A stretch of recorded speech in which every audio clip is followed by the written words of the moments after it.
Le second être vivant dont parle le livre de l'Apocalypse était semblable à un veau. Un veau est un symbole du sacrifice.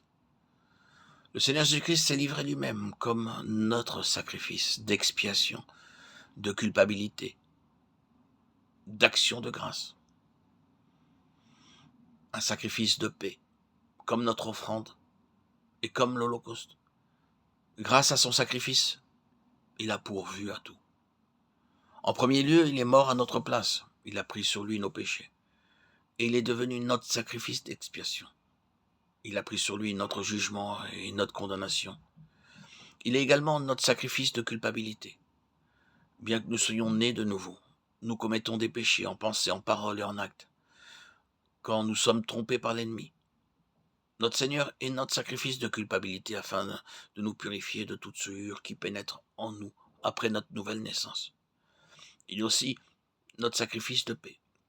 Lorsque l'ennemi introduit quelques craintes dans nos cœurs, nous allons à lui. Il nous dit alors, je suis ton sacrifice de paix. N'aie pas peur, je suis avec toi. Je ne te délaisserai point et je ne t'abandonnerai point.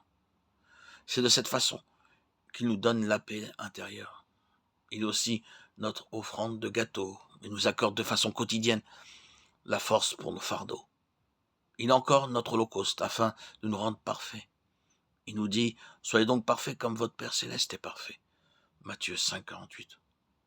Comment pouvons-nous, êtres humains, parvenir au trône du Seigneur Jésus-Christ?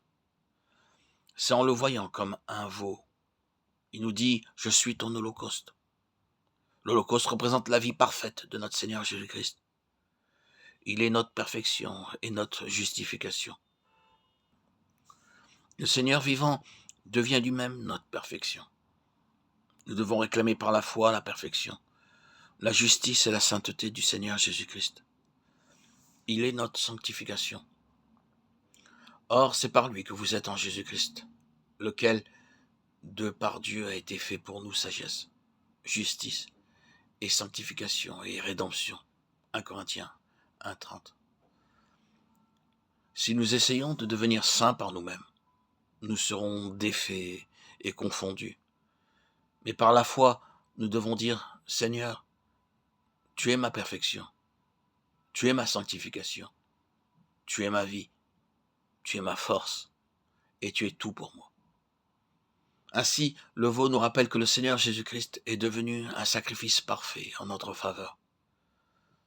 Il est notre sacrifice d'expiation, notre offrande de gâteau, notre sacrifice d'action de grâce, sacrifice de paix et notre holocauste. Dans les chapitres 5 et 6 du Lévitique, nous sont donnés les détails concernant ces sacrifices. Le Seigneur Jésus-Christ lui-même est le seul sacrifice grand et parfait. Nous pouvons aller à lui et lui dire, Seigneur, je suis souillé par mes pensées, mes paroles, mes actions. Veuille me laver, me purifier, m'épurer dans ton sang précieux. C'est de cette façon que nous pouvons réclamer jour après jour son sang précieux pour notre purification. Le veau nous rappelle aussi que le Seigneur est celui qui porte nos fardeaux. Nous pouvons nous décharger sur lui de tous nos fardeaux. Déchargez-vous sur lui de tous vos soucis, car lui-même prend soin de vous. 1 Pierre 5, 7. Il peut porter nos fardeaux personnels, familiaux et ceux de l'Église. Il nous accorde une grâce et une force supplémentaires pour porter nos fardeaux.